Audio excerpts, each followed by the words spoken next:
But I also said that mom was a victim. And why did I say that? If you're consistently being told you're not good enough, every time you look into the mirror, all you can see and feel is disgust about who you've become. Your partner is beating you up to the point where your teeth have been knocked out and you've only now got a couple of them left. You're looking into the mirror. There is a part of you that almost feels as though, I don't want to look. I don't like what I see. That person looks nothing like the photos that you've got of yourself.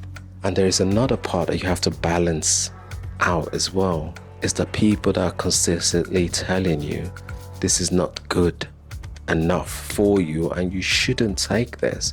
This is not what a relationship should look like. Somebody that says that they care about you don't lay their hands on you. But then something flicks in your head and you replay your childhood, and all you ever know is that your parents also lived the same sort of life that you're living. You was watching mom consistently having to go into hospital, but that was fine. They fought through all of the difficulties and they're still together till this day. So as far as you're concerned, everything's fine. But how about when this mom is then asked, how did that make you feel? It was horrible, she says. It was absolutely horrible. I was scared, I was worried, not just for me, but also for my mom. Is she gonna be okay? Can you relate what you were feeling at that point in time to what your child is potentially feeling right now? No, because it's not as bad as it was then. But does that make mom a bad mom? The cycle of DA and poor relationship choices is one that, unless it's broken through, will continue to happen, because it's the struggle for survival. When people don't know what a healthy relationship looks like, anything that almost doesn't resemble what it is that they have been exposed to is alien to them. People replicate behaviors that they learn.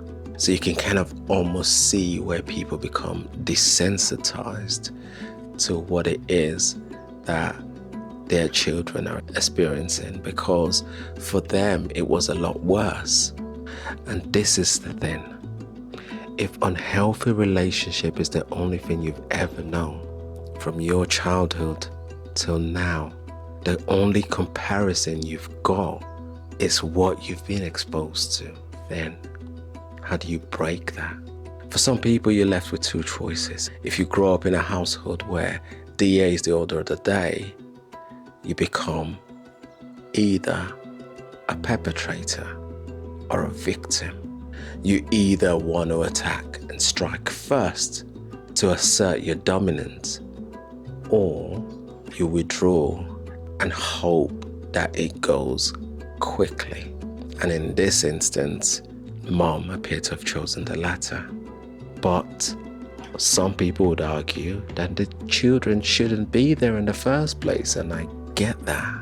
And don't get me wrong, nobody's making excuses here for placing your child at risk or anything. Nobody's doing that. What we are trying to do here is making sure that we are more vigilant, because ultimately, where's the best place for children? Together, I believe. But to be able to ensure that they're all able to stay together, we need to be able to point them in the right direction, allow them the opportunity to process what it is that's gone on, and then able to make the necessary changes to be able to break that cycle. Because it takes one, as soon as that one changes, and then the second change, and then carries on. And I'm not saying that there are not instances where there are outliers where people are able to still end up in positive relationships. I'm not saying that at all. It's just the likelihood of ending up in a healthy relationship increases in instances like this. And that's where we find ourselves. The evidence before us in the case of the child or children asking for this to stop suggests that it is not the best place for them to be. But we get where mom's coming from, and the only way to undo the experience is to provide an opportunity for her to process what's going on and then be able to move on from that. Because it is like it is for the child, she's also been through trauma and she needs to be able to heal from that trauma. Let me know what you think in the comment section below. If you like what we're all about, please like, subscribe and join our community. Until next time, it has been Kings.